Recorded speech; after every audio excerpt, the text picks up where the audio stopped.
Assalamu alaikum. I welcome you all with my new lecture on best choice questions. In this lecture, we will discuss 5 BCQs. Basically, this lecture is for the tips and tricks to solve best choice questions that come in exams. बहुत confusion होती है हमारे residents को इस बात पे कि BCQs को समझना कैसे है. उसमें कुछ फॉर्मेशन की भी गलतियां होती हैं, लेकिन as I have been making BCQ since a long time, जब मैं ट्रेनी थी उस वक्त से बनाती आ रही हूँ, तो इसके लिए कुछ टिप्स और ट्रिक्स होती हैं इनको अंडरस्टैंड करने की कि जब आप BCQ सॉल्व करने लगें, बेसिकली बेस्ट चॉइस क्वेश्चंस में जो पांचों ऑप्शंस होते हैं BCQs में, दे ऑल आर करेक्ट. उसमें से एक आपको बेस्ट चूज करना होता है. बेसिक कॉन्सेप्ट ये है इसके पीछे. तो और जो पहले मल्टीपल चॉइस क्वेश्चंस होते थे उसमें मल्टीपल ऑप्शंस जो है वो ट्रू या फॉल्स हो सकते थे. तो हम इसमें कुछ BCQs डिस्कस करेंगे फॉर जस्ट नो हाउ कि किस तरीके से आपको समझना है BCQs के पैटर्न को. मैंने रेफरेंसेस भी इसके साथ ही दिए हैं. So this is the first question. A 20-year-old primary gravida came in antenatal outpatient department with complaint of headache and blurring of vision. Her blood pressure is 160 by 110 millimeters of mercury. Urine detailed report shows +3 proteinuria. What will be the next immediate step in her management? अब इसमें इसको कहते हैं lead in. जो इस question का lead in है उसमें पूछा गया है कि नेक्स्ट इमीडिएट स्टेप क्या होगा इसकी मैनेजमेंट में. ये है पेशेंट की कंप्लेन जो कि सिवियर प्रीक्लैम्शिया या इमिनेंट एक्लैम्शिया की तरफ हम इसको कह सकते हैं. इसकी पिक्चर है. ऑप्शंस हैं आपके पास. Admit in hospital, give her oral labetalol, monitor blood pressure 4 times a day, send complete blood count, send renal function test. अच्छा, अब अगर देखा जाए तो ये सब ऑप्शंस करेक्ट हैं, but which one is the best? Next immediate step हमारा क्या होगा? तो नेक्स्ट इमीडिएट स्टेप हमारा होगा, okay, so the correct answer is A, admit in hospital. मुझे यकीन है आप लोगों में से ज़्यादातर ने इसको सही गेस किया होगा. अच्छा, रेफरेंसेस भी मैंने साथ साथ दिए हुए हैं समझने के लिए. अब सारे ऑप्शंस इसमें करेक्ट थे, लेकिन जो बेस्ट था that was admit in hospital. जो रेफरेंस है, I have taken it from the evidence text book for MRCOG 3rd edition. इसमें जो entry criteria for hypertensive women है in the hospital is either she is eclamptic और she has severe hypertension, जो कि हमारे criteria में fit बैठ रहा था. 160 ग्रेटर देन और equal to 160 by 110 millimeters of mercury of blood pressure with greater than 1 grams per 24 hours proteinuria, or hypertension greater than 140 by 90 millimeters of mercury with 2 plus or greater than 3 grams per 24 hours proteinuria, with an additional complication such as headache, visual disturbance, epigastric pain, clonus, platelet count less than 1 lakh, or the AST, aspartate transaminase greater than 50 international units per liter, जो कि SGBT कहलाता है. तो this is the entry criteria for hypertensive women. ठीक, तो ये था इस क्वेश्चन का basic background. Now the second question is, a 30-year-old gravida second came in antenatal outpatient department for counseling. She is concerned as she is chronic hypertensive and receives certain medications. She wants to know if there are any safe alternative hypertensive drugs in pregnancy. Which one of the following will be the first drug of choice for her? अच्छा जी, ये आई है for the antenatal care in the outpatient department. Chronic hypertensive patient है. इसमें इसका blood pressure नहीं दिया हुआ फिलहाल, current blood pressure, but she has been receiving certain anti hypertensive drugs before pregnancy. और अब ये पूछना चाहती है कि कौन सी सेफ ड्रग पे ये कन्वर्ट हो सकती है. अब आप अगर ऑप्शंस देखें तो hydralazine, labetalol, methyl dopa, magnesium sulphate, nifedipine, all are safe drugs during pregnancy, but which is the first drug of choice for her? So the first drug of choice for her is B, that is labetalol. अच्छा जी, nice guideline से इसका reference लिया हुआ है. In women with chronic hypertension, continue with existing antihypertensive treatment if safe in pregnancy, or switch to alternative treatment. Prescribe antihypertensive if sustained systolic pressure of 140 millimeters mercury or higher, sustained sorry for the spelling, sustained systolic blood pressure of 90 millimeters mercury or higher.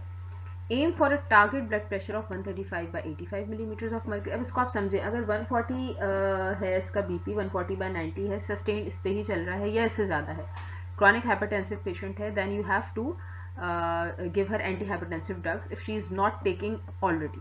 अगर already ले रही है और safe drug है तो continue करें, safe drug नहीं है then again you have to switch it. ठीक। Aim for a target blood pressure of 135 by 85 millimeters of mercury. Consider labetalol to treat chronic hypertension in pregnant women. Consider nifedipine in whom labetalol is not suitable, or methyl dopa if both are not suitable. ठीक? So this is the point for chronic hypertension, and you can find it in NICE guidelines. Okay, so coming towards the third BCQ. A 28-year-old primary gravida has presented in high-risk pregnancy clinic at 12 weeks pregnancy gestation. She is very anxious for her pregnancy as she is a known case of ventricular septal defect and pulmonary hypertension. Her general physical examination is unremarkable. She is not on any drugs since 2 years. Considering her condition, what will be the next important step in her management? अच्छा जी, general physical examination unremarkable है, मतलब जो Neha classification है उसके हिसाब से ये 1 या 2 में ही आएगी, क्योंकि कोई सिम्टम्स दिए हुए ही नहीं है। इसके सिम्टम्स दिए हुए होते तो हम अकॉर्डिंगली इसको असेस करते। अनरिमार्केबल का मतलब है कि she is not having any active complaints right now. तो अगर आप देखें 12 वीक की गेस्टेशन है, पहली दफ़ा आई है, एंक्शियस है क्योंकि she has pulmonary hypertension, ventricular septal defect. तो क्या करना है, next important step in her management क्या होगा? Call her for monthly antenatal follow-ups, perform echocardiography, perform electrocardiography, perform monthly ultrasound scans for fetal growth, start anticoagulants. तो जैसे कि आप देख सकते हैं all options are correct.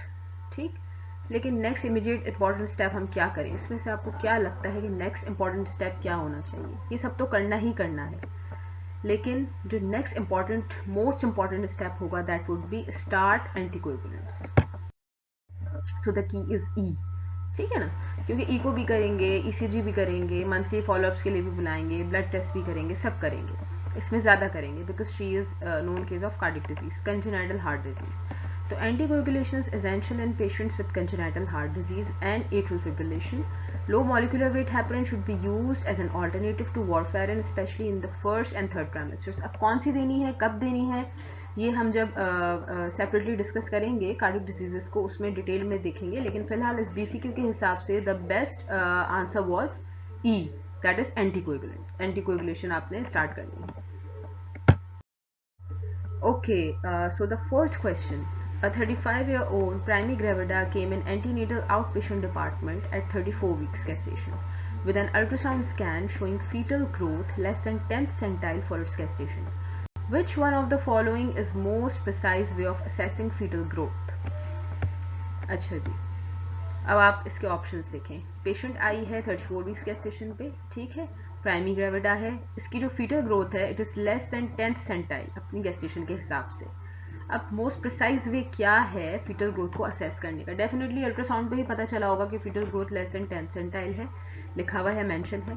अब आप ऑप्शंस देखें, Doppler ultrasound scan of uterine artery, Doppler ultrasound scan of middle cerebral artery, fetal cardiotocography, serial ultrasound assessment of fetal size and umbilical artery Doppler, symphysio fundal height measurement. ठीक, सब options correct है। Uterine artery Doppler हम करते हैं 20 to 22 weeks पे अगर high risk patient होती है तो, ठीक है, if she has certain risk factors.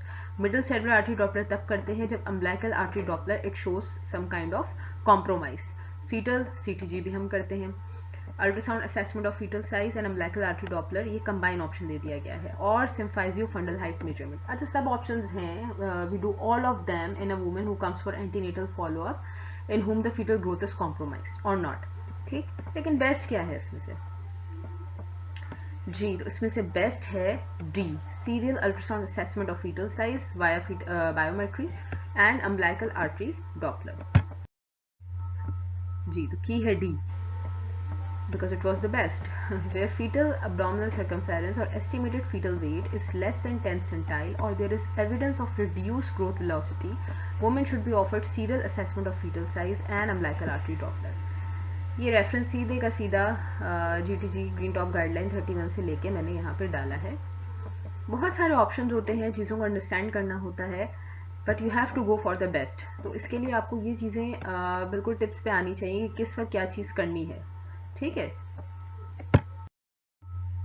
Okay, so this is question number 5। Which one of the following, अच्छा क्वेश्चन आपका ऐसे भी आ सकता है, सिनेरियो नहीं है, स्ट्रेट अवे आपको एक स्टेटमेंट दे दिया है and now you have to answer, कोई लीड इन नहीं है, सिनेरियो नहीं है, ठीक, एक क्वेश्चन है, उसके ऑप्शंस हैं और अब आपको उसका आंसर करना है। Which one of the following is the intrinsic factor for fetal growth restriction.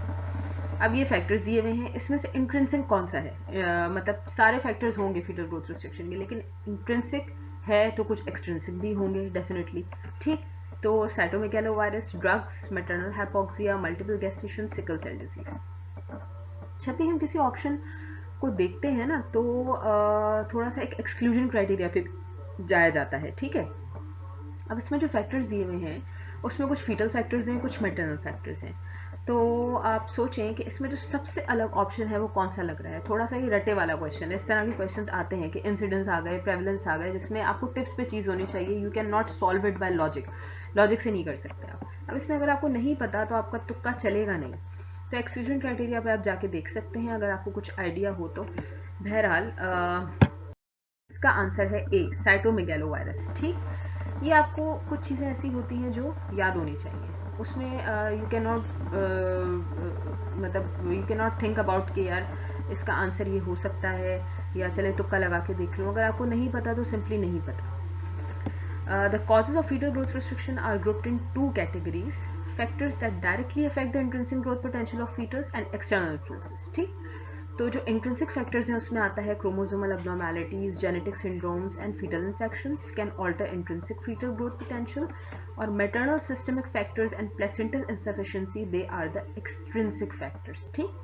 Maternal factors में हाइपरटेंशन आ गया, कार्डिक डिजीज आ गया, डायबिटीज आ गया, placental insufficiency due to insufficient invasion of trophoblast, ये सारी चीज़ें इसमें आ गई, ठीक। तो ये एक्सट्रिंसिक फैक्टर्स हैं, these are the intrinsic factors, जैसे कि Down syndrome, trisomies, genetic syndromes हो गए या fetal infections. So the reference is taken from 10 teachers. So this was a short lecture just to give you some idea of how to read a BCQ, how to assess the answers, how to think about an answer. आप exclusion criteria के through भी जा सकते हैं या फिर कुछ चीज़ें जो बिल्कुल ही रट्टे वाली होती हैं जो कि कम आती हैं, ज़्यादातर सिनेरियो बेस्ड होता है, तो उसके अकॉर्डिंगली भी आप सॉल्व कर सकते हैं BCQs को। तो time to time in between different lectures हम ये डिस्कस करते रहेंगे। These were the original BCQs, मेरे अपने बनाए हुए BCQs हैं। I use to make them a lot for the supervisory criteria, और कुछ हम पोस्ट ग्रेजुएट्स को पढ़ाने के लिए भी बनाते थे। तो I have a lot of them, तो हम टाइम टू टाइम डिस्कस करते रहेंगे ताकि आपको आसानी हो इन एग्जाम्स इंशाल्लाह। थैंक यू सो मच, जज़ाकल्लाह।